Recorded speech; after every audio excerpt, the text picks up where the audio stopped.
the Versys. So yeah, still got the Er6F, but I've just dropped it off for its 15,000 mile service, and I've got this bike on loan.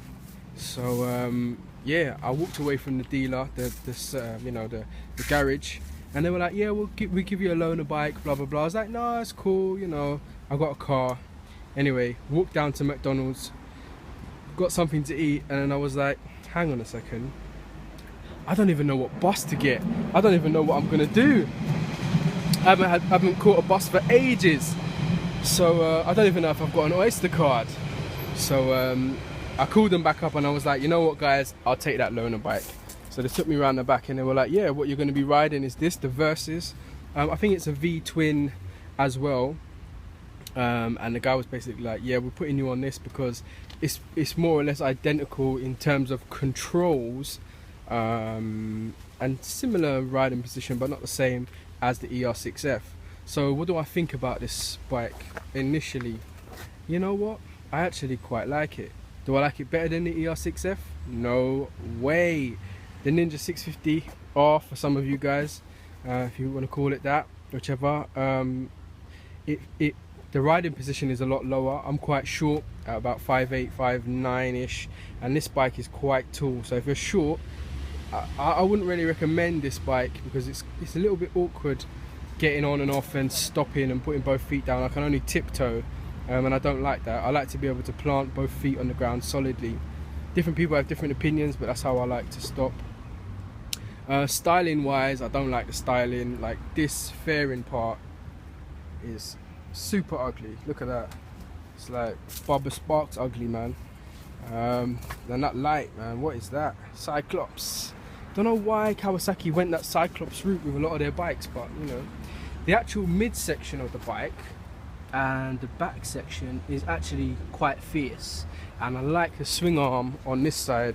It's got this like solid, more modern Ninja looking swing arm, and it's got a very similar exhaust to the Er6F as well, so that's cool. But yeah, it looks pretty mean, and it's got the kind of off-center spring shock as well, so that's pretty good. Looks easy to adjust in there. How does it ride? Man, this bike, I tell you, if there's one thing I like about this bike that's better than mine, is that it is comfortable. The riding position is lovely. It's proper sat upright. The Er6F is slightly sport-ish, but it's still upright. But this is proper upright. The handlebars are proper straight, and the seat is designed really well. You've got this bit here, and this is like a little backrest. So when you pull off, you don't move. This literally just holds you tight, holds you solid. It's a really good seat. I would actually prefer that seat on my Er6F, because on the Er6 I don't fly back too much, but you do lean forward more to compensate for the force that pushes you back. But this is really comfortable, so I definitely give it comfort over the Er6F. It sounds, I'll give you a little bit of the sound. Sounds alright. I don't think it sounds as guttural, as bassy as the Er6, but it still sounds alright.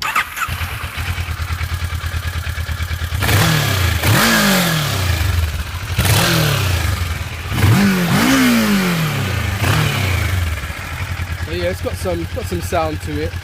I don't like the dash. I like the analog dash on my Er6. This just looks so boring and ugly, I think. But you know, that's how it is. And the key thing is way down in there as well. It's quite really reach in. Turn that off so you can hear me a bit better. Cornering and handling, it handles really well. It's a really smooth ride. Gear changes and the gearbox is really smooth. I find the Er6F a little bit more clunky compared to this, but mine is due for its 15,000 mile service, so I'll see how it feels after the service. But yeah, gearing is really nice and changing is really smooth. The ride is really smooth. If you know what, I would actually buy this bike for touring. It feels so comfortable for touring. The wind is kept out really well by this fairing. It's quite deceptive because it doesn't look high or anything, or it doesn't look, you know, majorly big, but it does a real good job of keeping the wind off my chest and neck. The Er6F is a more angled one, so I feel the wind in my neck, my chin a bit more, like kind of pulling my helmet off at like 70 or whatever. But yeah, so I think this would be a lot more comfortable for touring. I would actually love to have this for touring, or something in a similar style. But anyway, that's a quick little video to show you the Versys that I'm riding. What year is it? It's 2014 Kawasaki Versys. Very comfortable, very smooth ride. Just a little bit ugly. Power wise, yeah, the power's there. It doesn't feel as like punchy as the Er6F in the low end, like in the low revs, but yeah, definitely there. 0 to 15 seconds, like, you know, a twist of the throttle. So yeah, no complaints. Like it. Can't wait to get my Er6F back though. Alright people, don't forget to comment, like, subscribe. Peace.